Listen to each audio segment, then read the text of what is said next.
O próprio Guideline 2005 da Associação Americana do Coração, ele bota essas duas tabelas, esses dois quadros, onde ele fala o que os socorristas devem fazer e o que os socorristas não devem fazer. Eu acho que é importante o que você deve fazer, as 1, 2, 3, 4, 5 coisas que você deve fazer, 1, 2, 3, 4, 5 coisas que você não deve fazer. Dá até um vídeo legal assim, as 5 coisas que você deve fazer na parada e 5 coisas que você não deve fazer na parada. Primeira coisa, o socorrista deve fazer o quê? Realizar a compressão torácica a uma frequência de 100 a 120 compressões por minuto. Até falei no vídeo anterior falando da compressão, da relação de frequência. Então, realizar a compressão torácica a uma frequência de 100 a 120 compressões o socorrista deve fazer. E o que ele não deve fazer? Realizar a compressão com frequência inferior a 100 ou superior a 120 por minuto, tá? Então, basicamente o que ele não deve fazer é o contrário do que ele deve fazer. Então, ele tem que fazer uma frequência de 100 a 120 compressões, e o que ele não deve fazer é realizar menos de 100 compressões por minuto ou realizar mais de 120 compressões por minuto,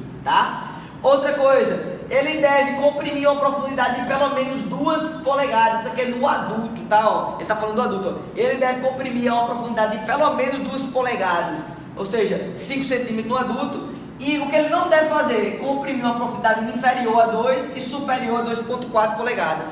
Olhe para cá.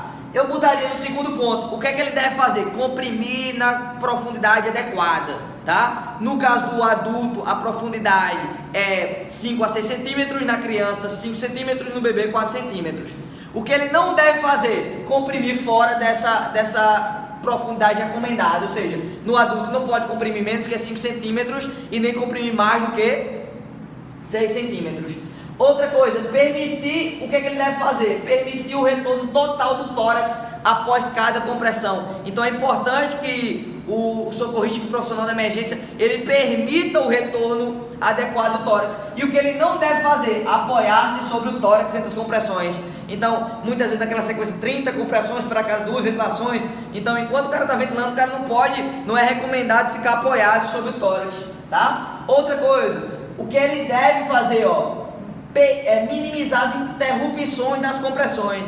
Então, minimizar o tempo de interrupções entre as compressões. E o que ele não deve fazer? Interromper as compressões por mais de 10 segundos. Ou seja, você não pode ter mais de 10 segundos entre um ciclo e outro, entre um grupo de compressões e outro, tá? Então não deve fazer.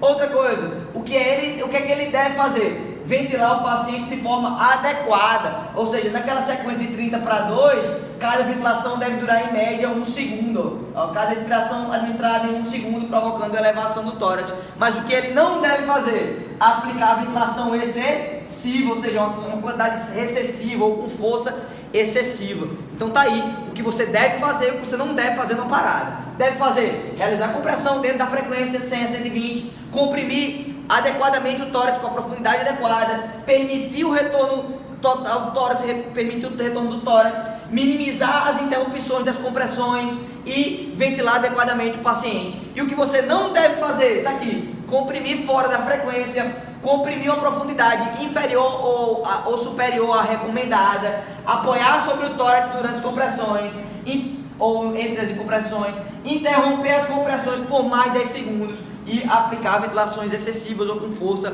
excessiva. Fica ligado nisso, sucesso total.